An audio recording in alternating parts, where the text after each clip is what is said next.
Hi, this is Rico Figliolini, host of Peachtree Corners Life and co-host of the Ed Hour along with Alan Kaplan. We recorded this at a podcast studio, but through no fault of theirs and due mainly to my lack of expertise in this episode, the sound quality and technical difficulties I had forced me actually to be able to use the sound off the Facebook Live feed. So this is what you'll be hearing in this podcast, and again, I apologize in advance for that, again, through my own technical issues. And we'll be back to doing good sound quality of podcast in our next few episodes of our show. Thank you in advance for your patience. Welcome, everybody, to our next show of the Ed Hour, the education podcast featuring education-related issues here in the Norcross cluster and the surrounding areas. Thank you so much for tuning back in to listen to us. We have an excellent show lined up for y'all this afternoon. We're going to be talking about special education needs within our public schools and how they're being met. And we have three wonderful guests here with us today that will have introduced themselves. So looking forward to our show, and thank you again for joining us.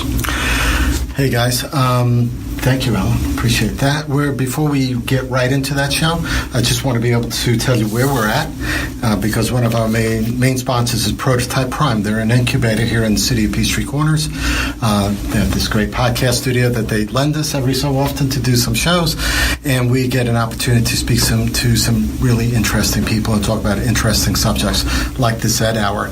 So the Prototype Prime is a hardware, software, technology startup incubator.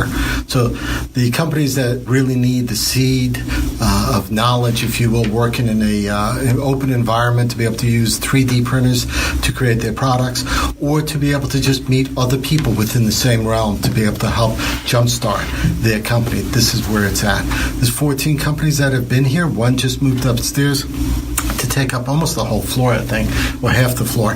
So they've grown. They have, I think, almost 20, 30 employees or something at this point. So I want to thank Prototype Prime for that. And Explore Gwinnett is a sponsor of Peachtree Corners Life, which is the weekly podcast I host. This is an offshoot of that podcast, the Ed Hour, that we do once a month. So without further ado, let's introduce, Alan, the guest that we have. Absolutely. So today, here with us today, we have Dr. Jonathan Patterson, Ms. Jackie McNair, and Patrick Kane. So if you wouldn't mind starting with you, Dr. Patterson, go ahead and introduce yourself and tell us a little bit about yourself. And appreciate you being here. Well, thank you for being here. It's always great to be back in Norcross Peachtree Corners area. Former principal at Norcross High School, really proud of what's been happening here in Peachtree Corners and Norcross in general. As you mentioned, I was principal at Norcross High School and then had the opportunity to go to the district office and support teachers at the district office. So my responsibilities include special education, assessment, curriculum instruction. So my title is Associate Superintendent for Curriculum Instruction. I'm from Gwinnett, born and raised here in Gwinnett County. Went to Central Gwinnett High School and was lucky enough to come back and find a job and was able to raise my family here. So we're proud to be here, and thanks again for what you're doing to educate our community about the good things that are happening in public and private schools. Awesome. Thank you. Jackie. Well, hi, I'm Jackie McNair, and I actually came from the internal revenue side of work. I was there 20 years, and my husband and I had two children, and we were blessed to have a daughter that is diagnosed with autism at age 3. And so that turned my whole life around and changed my career and led me here. And I started searching for answers, not so much school answers. My thought was, what happens to an adult when they leave school? And so I went on a journey to figure that out. And I was so excited to come to Gwinnett County and be able to share with parents how to plan for a person's life after school. So I do a lot of work with families, and I'm known as a parent mentor in Gwinnett County school system, which means not an advocate, someone who teaches and walks beside a parent and tries to teach them facts and good information about how to help a child be successful in school and out of school. Nice. And my name is Patrick Kane. I Thank you. I want to echo Dr. Patterson's sentiments. We thank you for your support of education in general, and especially showcasing the great things that are going on in Gwinnett County Public Schools. 25 years in education, of which I was trained as a school psychologist. Came to Gwinnett County Public Schools in 1999. Worked in the schools as a psychologist until I joined the central office staff about 5 years ago in the Department of Special Education, and I serve as a director now and work with the schools and the parents and administration in many different capacities to serve the children. Wonderful. Well, thank you. So I thought we'd start out a little bit, and first, unless you're a parent that of a child that has special needs, or you have a relative or have been around special needs children, I don't think some people don't really understand what the needs are, even before we get to school. But I thought we'd start out just talking a little bit first about what are some of the special needs that are there, and move into how through what you do with our schools and in the mentoring program, how Gwinnett County is helping meet those needs, and also discuss what needs may not be met or where we're working towards to try to meet. But maybe first, just in no particular order, just kind of share your thoughts on what help the public better understand what some of the needs are with special needs children as it relates to their education. Well, as parents in the room, they don't come with manuals. I wish they did. And every child's a little different. I think what we see is, parents noticing that something may not be going as planned with their child, and they're talking to their pediatrician, and they're looking at the growth charts, and they're looking at maybe hearing tests, and they're starting to get some information at a real young age about what's happening. So we have an obligation to really search those families out. Starting at the age of 3, we begin testing those students to see if we need to start serving them early in preschool. So we do serve a number of families, number of students in preschool, starting at the age of 3. And for the majority of those students that we serve at that age, it's a more serious case of whether it be intellectually disabled students, students that have autism, and severe and profound students too. So from 3 to 5, we see a group of students that come to us that need a lot of services that we're providing transportation for, that we bring them into our elementary schools, and we generally have those scattered throughout the district. And so in that setting, we'll have a classroom with a teacher and a parapro supporting those students and getting their needs met, and evaluating again what type of goals and objectives work best for those children. And Jackie will tell you that comes with a lot of education with the parents, and really educating them about what's the right placement for my child. How do I support a student that has been identified with special needs? And that obviously comes with a lot of challenges as a parent. Is what's the right thing to do? How do I go about doing this? There's all sorts of feelings that parents have as they go through this, and it's really difficult for parents to begin this process. And we're here to not take on the responsibility of the parent, but really to support them throughout that process. And what's amazing to me is you asked what type students are served. I don't think I've ever heard of a student being turned away because of what disability they had. I was sharing earlier. I was talking with a parent last week, and she, I didn't think I'd ever hear this, but she was a New Yorker. She came from New York. And she said, we actually came to Gwinnett County because I was told in New York that they could not serve my child. I've worked in this job. This is my 13th year. I don't think I've ever heard a parent tell me I was turned away. Now, and we do get children of all disabilities. My daughter was a 3-year-old that came into the school system. I will tell you, as a parent, that is a very critical and hard time for your child to have to be in a school system. Even watching them get on a bus little tiny girl get on the bus and sit with a vest on, and to watch that lonely look of a child sitting on the bus by herself, going off to school. She doesn't speak to this day. She's 23. She has no words. To know that I was actually trusting that person driving that bus, I had to trust that when they got to the school, someone was going to be there, know she was on the bus, and then they were going to know where she goes and what they do with her. It's devastating for parents. So there's nothing I could do that would be worth what I do now, is holding parents' hands and walking beside them and helping them to feel like there is somebody in the county that knows your child and will know their name and will guide you through it. But you see all kinds of disabilities when you ask. There are children who can't walk, can't talk, can't see, can't use their hands, totally dependent on someone, and some who, like my daughter, she's very mobile, but that could be a problem too, because then you got to make sure you're keeping them safe and in a certain place. But I will say we serve all students. There's no students that are turned away. So I'm glad you mentioned that, Jackie, because it's only been nearly, 45 years previously where we didn't serve students that had disabilities, and the law changed, and we're glad that it did. We work under what's called the Individuals with Disabilities Education Act, and what that does is it does provide us the opportunity to locate, evaluate, and identify children that may be or are suspected or have a disability, and we take care to educate them in our schools. There's 12 different categories that Georgia uses as far as eligibility categories. I don't think we need to get into all of them, but just know that it's very comprehensive.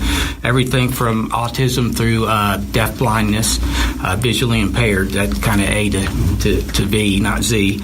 And we just endeavor to identify their individual needs. It's not a one-size-fits-all. We take an individualized approach, get to know the student, what their needs are, what their strengths are, and we educate them from that point. We develop a program, an individual plan for them, and we follow in Gwinnett County. We subscribe to a mission that we're going to provide, pursue a quality education for all children. I was really impressed with the way you guys talk about it, and the way Jackie really spoke about it from the heart. That touched my heart. My kids, fortunate, blessed that they've been able to go to school and do well, and not have any handicap short of having parents like me, maybe. But other than that, I think they've been fortunate that way. I've met other parents that are fortunate to have good kids but need that extra attention, and I'm glad that there's a parent mentor that can help them. We were talking a little bit about this before the show, about how in every part of our life when there's weakness, we need some sort of advocate for us. Like if you're in a hospital, you want to make sure there's a patient advocate there because no one else may look after you. And I'm glad to see that there's an advocate here. And I see it in both of you two, the guys too, that it's not just a parent mentor, but the guys that are good stewards of the programs that you're serving. So answer me this. I'm new. Let's say I've been here in Gwinnett since '95, but let's say I'm from Brooklyn, New York, and I come down here and I have kids that might have some challenges. What's the first step of getting those kids into a school system like Gwinnett County? Who'd like to get that first? Let's take the easiest, simplest route. The most frequent route is if you're coming from Brooklyn and you currently have identified needs, you come in with an IEP program from that school. And so what we'll do is we'll accept that IEP, bring you into schools, again, look to make sure that those goals and objectives really meet your needs. The second case, most often, is that you come in you might be having some learning difficulty. You might be having some issues in school. You may not have had as much success. There's something that's going on with that child. And so it really starts with enrolling your child in Gwinnett County Public Schools, bringing that information in to the counselor, to the administrators. Whatever information that you have is where we want to start. And depending on that information, we'll go from there. We'll set up a student support team meeting where we'll surround the child, tell us what's going on. We might need to do some testing to see if what's specifically happening.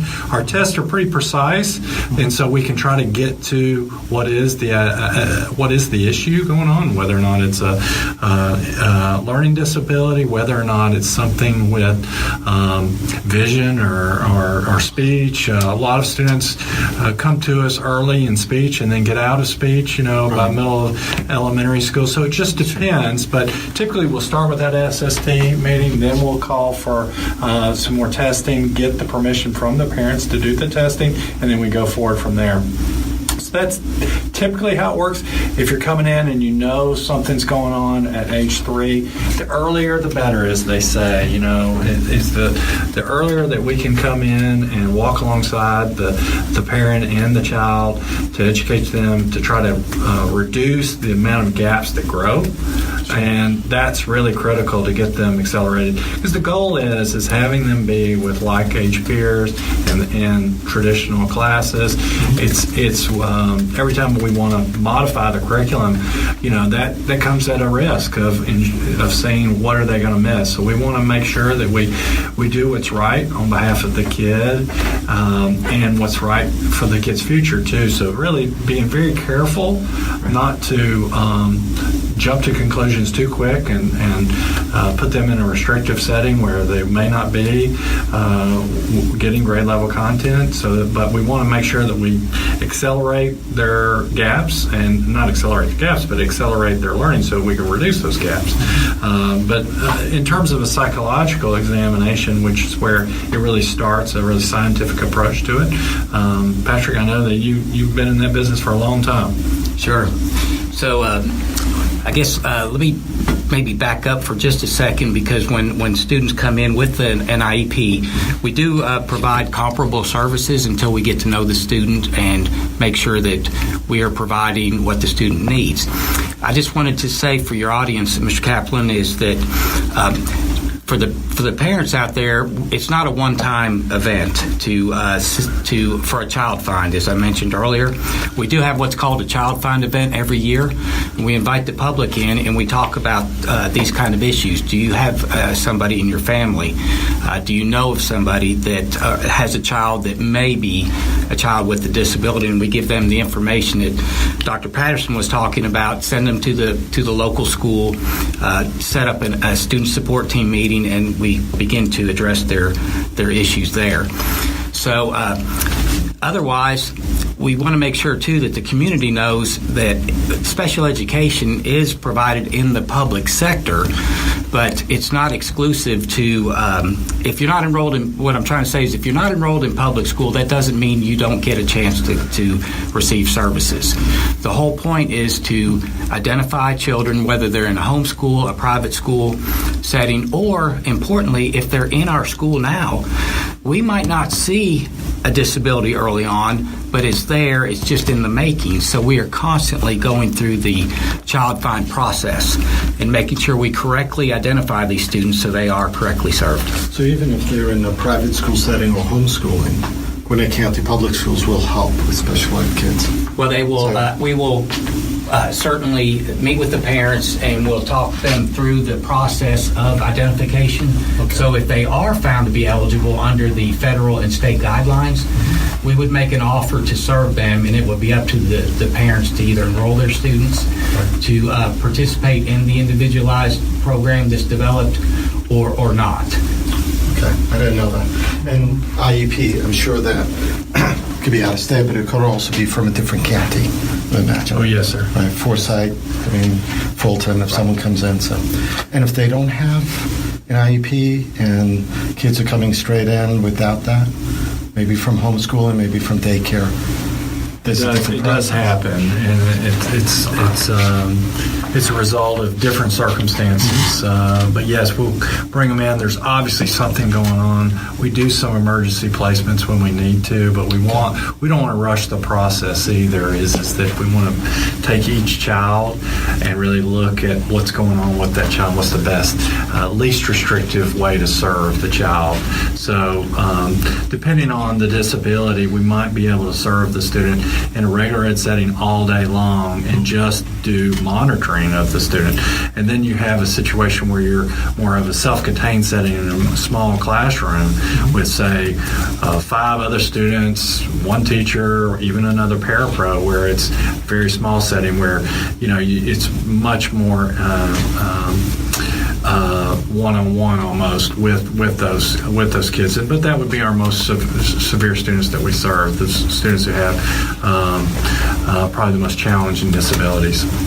So, I'm sorry, go ahead, Jack. I was just going to say, one of the questions we get a lot on the phone, parents do not understand that SST, Student Support Team, and that RTI, Response to Intervention, that schools do. And the way I try to explain it to them, we try to tell them, because it takes weeks, sometimes they're tiers.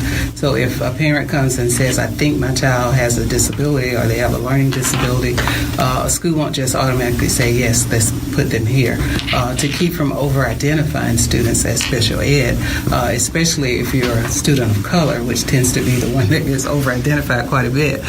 Schools have that provision where they are going to go through the steps. So parents call us, the parent mentors, because they get so frustrated that it takes so long. And I always try to tell them, think about it like this. You wouldn't just want somebody, if you were in the hospital, you couldn't speak for yourself, to just say, go ahead and operate. You'd like to have some thought about it. You'd like to think they looked at this and they looked at that. So there is, for a lot of parents that we talk to, frustration that it takes so long. But it does take a minute. They wouldn't identify a child right away as having special needs. They would give them, as Dr. Patterson was saying earlier, interventions, things that might help in the classroom, adjust the studies, adjust the classroom size to see if that would help that student come up to where they need to be. And if not, then they go to some more strategies. If not, some more strategies. It's only to the 4th tier that a student might be identified as gifted or needing special ed services. And so we mentioned briefly homeschooling. So with children that are homeschooled or primarily homeschooled, is there an option for them to be partially homeschooled and partially served through our school system? Yes, most common situation that we have with homeschool, and y'all correct me here, would be students that need speech services, and that typically comes in with 1 hour a week that you write an IEP, you've got some goals and objectives for the child, maybe it's trouble with the S's or R's or something's going on, but it's very common to have families come in just for that 1 hour a week to get just for work with a speech pathologist, speech therapist to really address those areas, and then that's all they want, and that's all they require, and they bring the child to school. The child comes in, works with a group of students, and the child leaves. For other disabilities, it becomes more challenging because the amount of service that you have really depends on your level of need, and so the more hours that you need, the more challenging it is just to come in for 1 hour a day, 2 hours a day. It ends up being a great opportunity for the parents to see what's happening in the public school. Is this the right fit for you? Can you provide this at home? Is it in the best interest of your child to come to the public school and enroll your child in the public school? It becomes, life is pretty complicated, and so it becomes very challenging sometimes to do the homeschool piece and allow us to come in and support you along the way. It just is more challenging the more hours of service that you need. Yeah, I would imagine that, bringing a child in for an hour, the child has to acclimate to the new environment, and that sometimes could take a little while, most of that hour. So I can see how that could be an issue maybe. And providing more makes more sense to me. And you know, a lot of ways parents think of special ed as a place, but it's not a place, and we say that all the time. It's just a service. Right. So a lot of times it's not. Everybody pictures this self-contained classroom, which we do have. My daughter, that's how she was served. But students are served all variety of ways. My son, when he was in high school, I got the opportunity to go sit in the back of his classroom and observe. They had a parent day. You could observe. And I can't even remember what the teachers were doing, but I picked it up. There were two teachers. They were co-teaching, collab teachers, and one kept passing by students' desks, and she might tap it or say something low to them. And so I just tested him when he got home. I said, "You have special needs students in your classroom, huh?" He said, "No, we don't have any kids with special needs in our classroom." And but those teachers were doing it that well that it wasn't obvious. Wow. But these students were still receiving additional services, supports by the teachers, reminders. But students in the classroom, unless they wanted to share it, they didn't even know it. So we try to tell parents that too, is to take the fear out of it. That is no place. Nobody's going to lock them away somewhere. You know, it's services. It's what it is. Yeah. And that's a great way to explain that, actually. And just for our audience, IEP is Individualized Education Plan, Program. just in case program. Yes, sir. So for anyone that don't have kids in school yet, then they want to know what we're referring to there. And that just means that it is individualized, because it's not a cookie cutter. So what my daughter had to have in school might not be what my friend's daughter had to have in school. And you know, from a technical standpoint, I'll just add that because it's individualized, what the charge is to us as educators is to get to know this student, the complete student, and then under the law it says it needs to be reasonably calculated so that the student can derive educational benefit. And under the law, benefit means make progress, and that's what we're about, is helping kids make progress in spite of their disability, whatever that might be. Nice. And we also spoke about the child's time at school, whether homeschooled or in school. So what? And it got me thinking that, are there students that just can't go beyond 3 hours in a educational setting, and that therefore they only go to school for 3 hours? Or what does a day look like for special ed students that may have significant needs? Is it a regular school day? Or kind of share with us what that looks like and what the options are. Well, I would say 95% of the kids that we serve, and I don't have this data, but I would. It's been my experience about 95, even 98% of the kids go all day. Now, they won't be served in special ed all day, so they'll maybe have 1 hour of service a day or 2 hours a day of service. There are circumstances where students only attend half day. It's just a challenge to manage all of that, and there's generally something medically going on in those cases too. I wouldn't say that, but we do offer homebound services too. When a child who's being served in special education can't come to school, we'll go to them and provide some services, whether it be at the library or somewhere else. Hospitals too. If a child is in the hospital does. We contract with hospitals all the time to provide services as needed. That's really the exception. But the key is that we partner alongside the child and the family to make sure that the education doesn't lapse. If you've got a child with special needs and it's already been identified and something's going on, whether it be medically or something else, we'll come alongside the parent. All they have to do is request an IEP. We'll come alongside and say, what is it that we need to do differently, and we'll evaluate that and see if we can provide that service. So that's really the exception. Very few kids in Gwinnett. Probably right now we've got 180,000 students, over 20,000 special needs students, but there's less than probably 5 that we end up doing that with at one time during the year. So it's very the homebound. Yeah, homebound services or even hospital services that we provide. Right. Hospital homebound is really designed to be short-term in nature. As Dr. Patterson said, it's really to bridge the gap to when the student can return to school. We do have students on modified day. I think probably a lot of your listeners in the community doesn't know that we do have medically fragile kids that we educate every day in our schools. Mm-hmm. They have what's called a direct care nurse. and that's part of their individualized program. And so I can tell if you're looking at me like, wow, that's kind of neat, but it is. It's something that we do. We want you in school. We want an opportunity to educate you despite your medical needs. Now, if you do have needs that are over and above, absolutely, we'll come to where you are if you're identified as a student with a disability, and we will provide services to the extent you can participate. It's obviously something that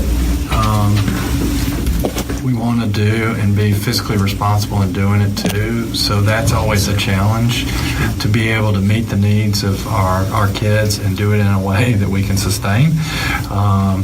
And that's why we have these services throughout our county. We have preschool testing sites, not at every school, but we do have them clustered in areas. So if you're a parent of a 3-year-old and you're suspecting that they might have a special need, we have different areas around the county you can come and bring your child to. We'll test their child, but we don't have that at every school. Sure. So we do centralize some of those services, and we want to meet the families where they're at and try to serve them where they. We don't offer every program at every school. The school in your neighborhood here, Peachtree, has very few self-contained classes, but Simpson has several. So we do cluster those in areas, and we want to keep kids in their home cluster as much as possible. We do cross-cluster boundaries, and we do have some Norcross students going to the Duluth schools because we offer the program there where we don't have enough students in their Norcross cluster, but we want to try to keep them as close to home and keep them off the bus for an hour, and that's key with the bus traffic. So we want to try to keep them as close as possible, but we don't have all the programs in all the schools. We do have 2 schools here in the district that really support our students with these medically fragile students. So there's just a few. We're able to offer a lot, which is nice for our community, but not at every location. Sure. Can I say something about that? Because I never knew I'd be a mother who not only had a daughter that has the challenges that come with autism, but my daughter at 14 started getting ill, making these odd movements. She couldn't talk, so nobody was figuring out what was going on. In the end, she was diagnosed with something called eosinophilic esophagitis, and that just means her throat was closing, and she couldn't swallow. She couldn't tell anyone. She was about to lose her life before we discovered that. And so ultimately, she was given a feeding tube. So here we come back to the school with this feeding tube, and that was quite an adventure. So we tried homeschooling. We were going to let her get homebound services, but she was naked every time the person came to try to train her. So we ended up bringing her back to the schools, and I will say Gwinnett County has some fantastic nurses.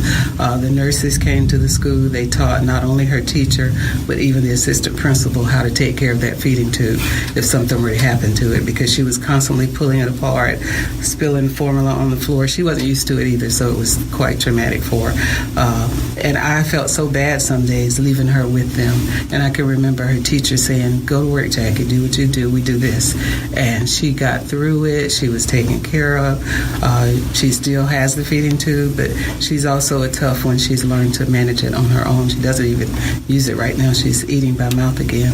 But I just thought of that when you were talking about students that come to school different ways, that I happen to have a child that was one of those students at one time and needed that kind of assistance. And she was, even if parents are afraid about that type of stuff, Gwinnett County takes care of that. And they took care of my daughter. Honestly, I learned how to change that feeding tube from a school nurse, not the doctors that put it in. So that's just how much I believe in them. Well, let me just before we get away from this, because as I was asking questions, and everybody has their own, unless you have children with special needs, everybody has their own perception of what is special need, and from medically fragile to very minor needs, and I realized that even some of my questions were probably geared towards a certain types of needs versus addressing the others. And Patrick, you had mentioned earlier about 12 eligibility categories, and I don't know if that begins to touch on the types of different needs, and if it does, I'd love for you to take the time and just kind of go through those categories for us, because I think it's important that we all better understand what are the different types of special needs because it sounds like a monumentous task of our children. And so, yeah, if you don't mind just going through that. Sure. Give us a quick overview on it. That'd be Sure. great. It is quite a task, and I kind of inadvertently skipped over Dr. Patterson's question about psychologicals, but that is important. That's part of our process of identification. I say that or want to highlight that because a lot of parents hear psychological evaluation and they start thinking mental illness. What are you saying? My child has a mental illness. No. A psychological or psychoeducational evaluation is an evaluation. We're going to try and capture the whole child.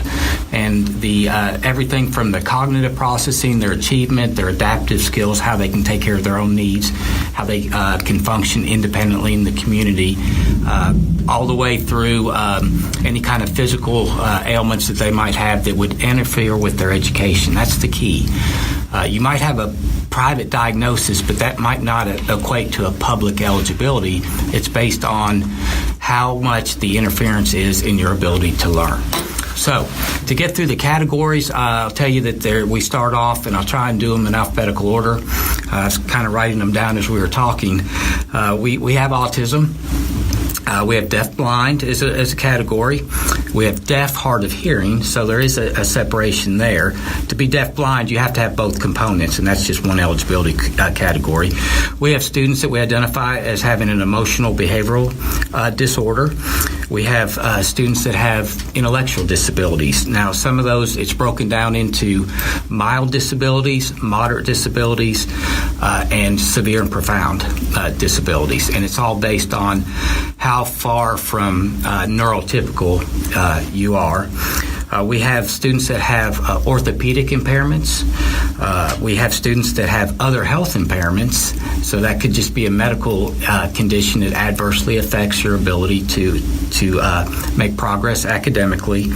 We have students that have significant developmental delays.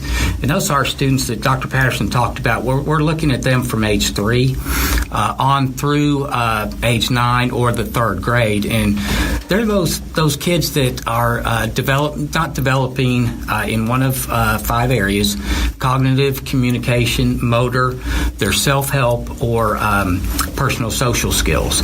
So we look at all those domains, and those are our SDD children. We have students that have speech-language impairments, and that can be receptive and expressive language delays, or it can be articulation, or it can be a combination of both. We also have students, unfortunately, that have traumatic brain injuries, and that's going to be an insult to the brain, not like a stroke would be an internal occurrence. So we're talking about kids that actually have an insult outside, and it causes brain difficulties. We have visually impaired students, and we also have blind students. So those are the 12 categories. Each one has a separate eligibility requirement, and so as we are talking about, there's a lot to the appropriate identification of these students, and we want to do that because we want to be right when we develop their plans. Is that, over the years things change, right? I mean, some things have more nuances to them, we find out. Have things changed a little bit in requirements and what the county sees over the past decade? Has that been We're seeing, I think the area that's growing the most that we've seen more students qualify for is autism. And that's an area that encompasses a wide range. It's a spectrum, as they say. And we identify students from that are severe and profound autistic to Asperger's, which is really high-functioning autism.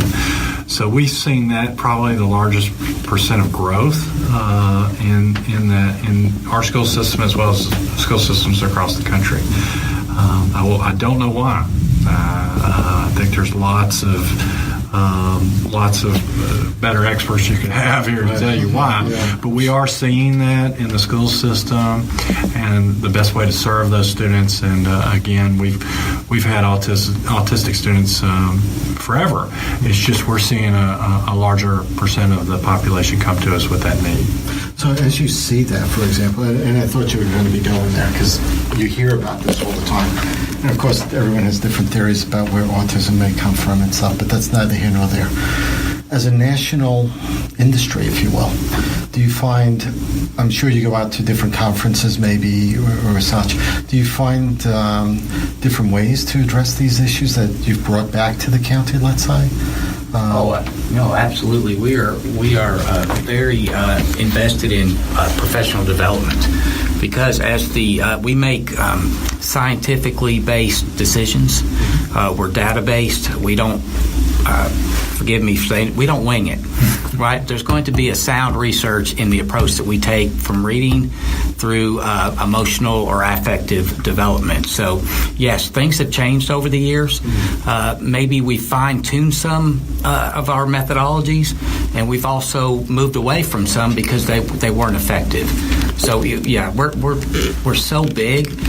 We have that opportunity to stay not ahead of the game, but on the top of our game. I think the biggest challenge, though, is building the capacity of our teachers to address those needs, and specifically the behavior that comes along with that. I mean, if you have not been trained in the best methods for this, you're going to be frustrated as a teacher, and that frustration is going to translate to the student's performance. So we see that often, and it's a big job to get our teachers trained. As a parent of a child with autism, I'm sure you've experienced this with the different ability levels of the professionals that come in and teach, and you just don't get that training in college. And so we're providing training for our teachers. Support staff is probably the area that we've had to do a lot of work in, is those people who support teachers and the principals, the administration, and really what's the best method to redirect the student, to get them back on task without being less invasive as much as you can.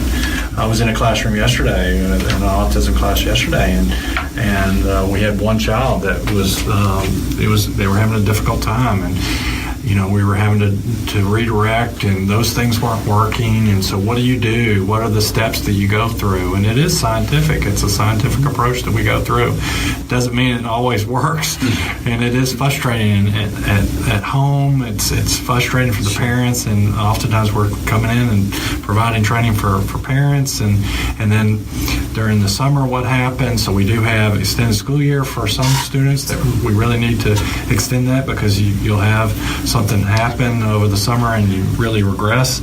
So there's, but I would say the training piece with our teachers is probably one of the biggest challenges that we have, and then doing that for support staff and principals as well. Jackie, I don't know. No, I was going to say, experiences. Yeah, I mean, I think my daughter's the poster child for disabilities. She also had, when she got ill, she had a lot of aggressive behaviors that came about. And her dad would be going to work, her brother would be going to school, and it was me and her. And I will say, it was, if you could just see us get up out of bed in the morning to just try to get that child some clothes on and make sure they're standing there with those same clothes on when the bus gets there, that's going to leave in like 1 minute, and then get them to the classroom in one piece. I had some very, very difficult years. I don't question them, because it gives me another way to relate to the families that we serve. And we have, and I know I probably sound like I'm the poster child for Gwinnett County, but my daughter came through it, and I just do know that if she hadn't had some of the support she had in school, she wouldn't be who she is today. And I'm proud to say she's not that aggressive young lady anymore. She's a sweet person. You want to be around her. People love her that meet her. She learns so much in school through her teachers and through people going back. We just kept going back, saying, what haven't we done that we can try now?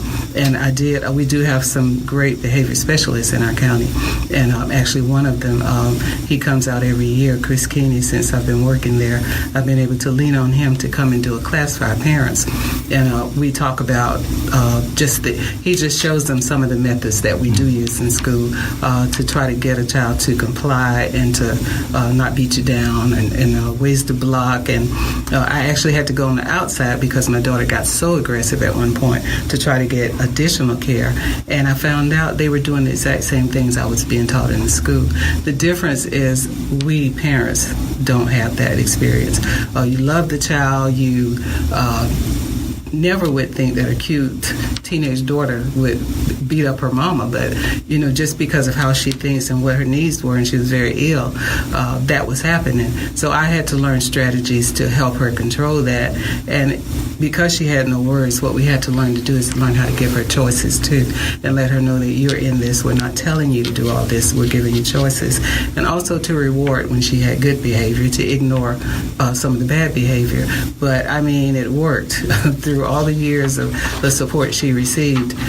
She is doing quite well. She's out of school now, aged out, and I will say this and I say this to parents. They hear me say it all the time. The world that the school is preparing your child for, that's the one where we need to do a lot of advocacy work. Schools have it down pretty good. A lot of the things that she learned in school, I'm finding out, are not being carried over now that she's out of school.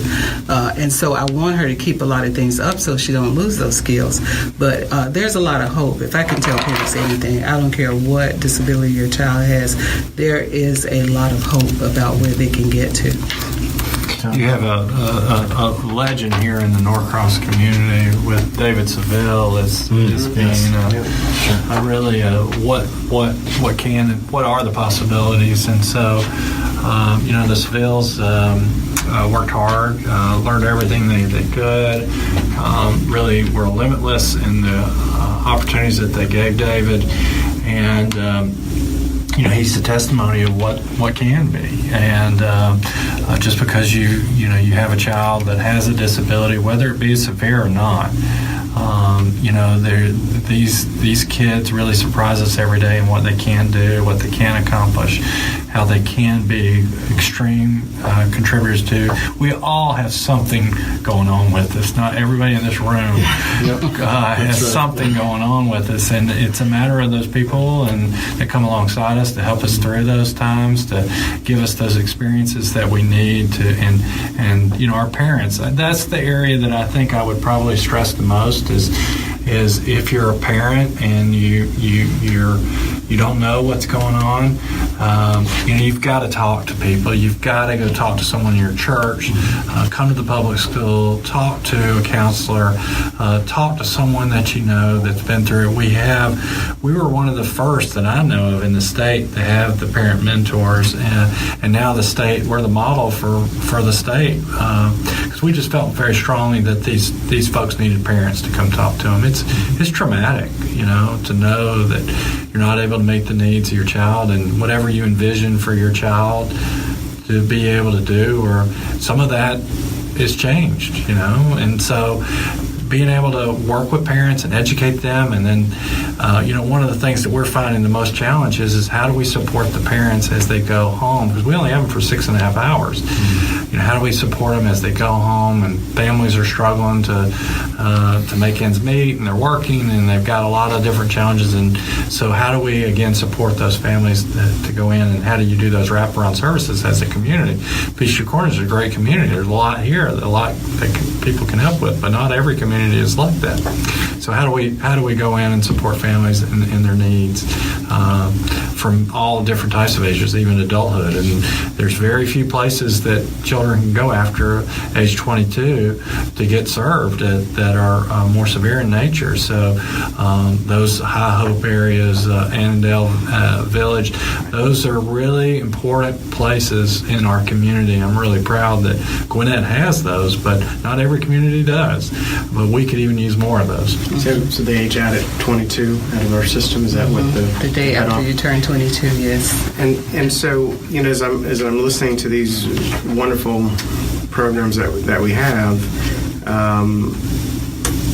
and it sounds like because we do have such a robust special needs program that we attract students into our school system that have needs that they want to have met by our program. So it raises the question to me is how the cost per student is much greater than a child that does not have special needs. So what enhanced financial resources does Gwinnett County try to tap into to try to provide for not just the needs of our existing students, but the ones that come into our school system.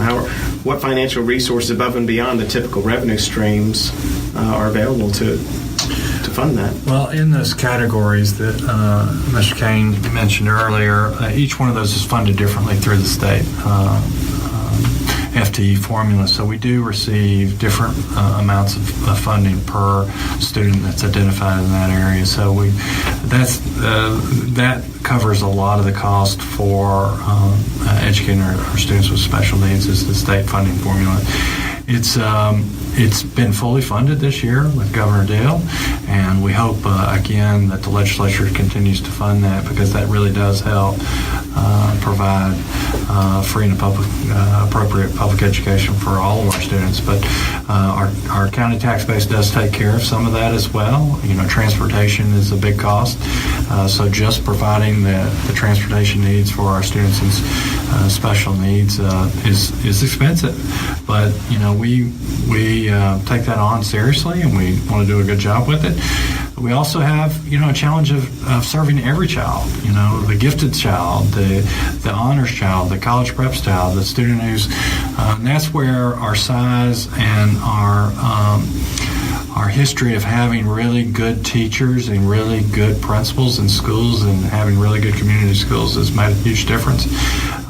Because it's really important for special ed kids to come to a school with all types of kids. It's been such a benefit for me being a former principal to have all types of kids in my school, not just one type of kid in our school. So it works because we're a community, and we support all kids, and we want them in our schools. And so, whether or not you have a parent who has a gifted child who wants the absolute best for them and wants more resources towards them, that's important to us. That really is. But it also is that parent doesn't want to also shortchange the other side of the equation as well, those kids that need more. So it's a balancing act for us, and I think the Georgia General Assembly, along with the governor, has done a good job of funding the formula this year, and we're really thankful for that and blessed to live in a state that does do that.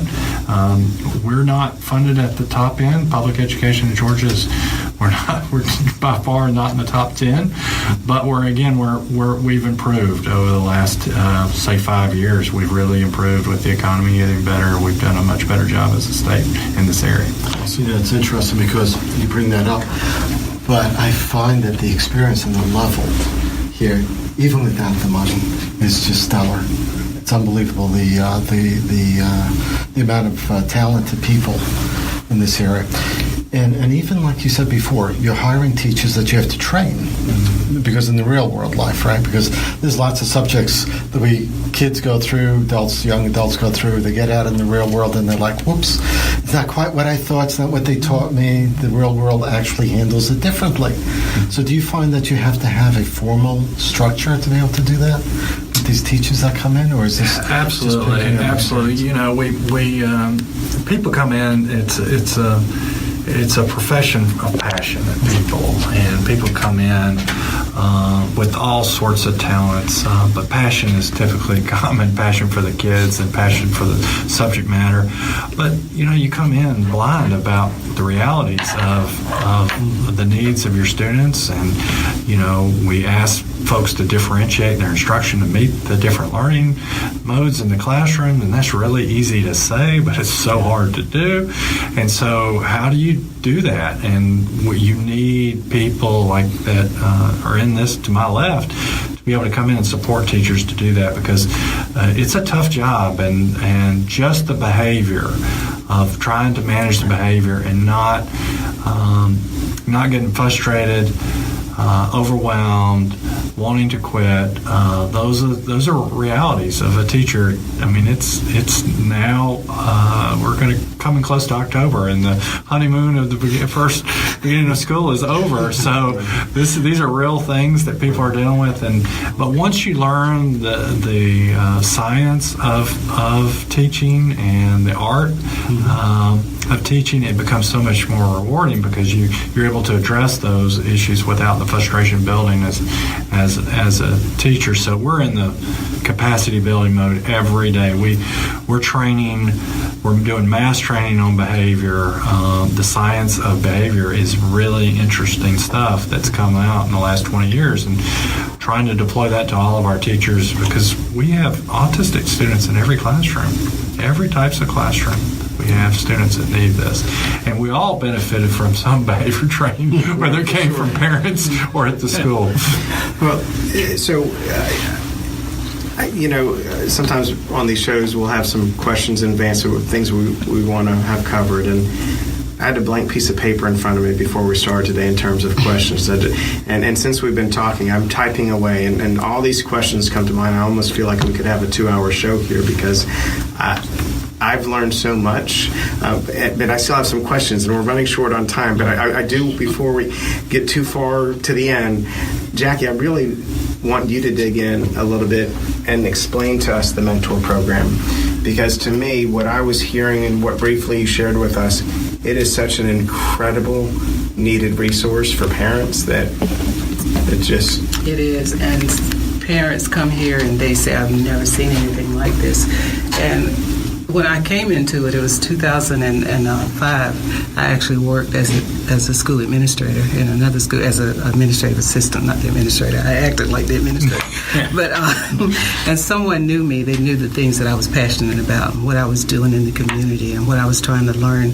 But it became about more than just my daughter. It became about what do people like her do, And so when I saw this job, parent mentor, and it was part-time, 20 hours, no benefits, but I left a benefited job for it because I knew it was me. And my coworker at that time, Ann Ladd, who is now, she's actually the parent engagement specialist with the Department of Ed. We came together and we talked about, what do you like? What are you passionate about? We were both so passionate about transition, about what happens when our kids get to be adults. So we started saying, and we were told when we came into this job, we have over 20,000 IEPs. We can't tell you where to go. You got to decide what you want to do. And so we said, let's try to figure out how we help these parents get from here to there. And we, the parent mentors, do we would probably change baby diapers if they brought us and wanted us to change baby diapers.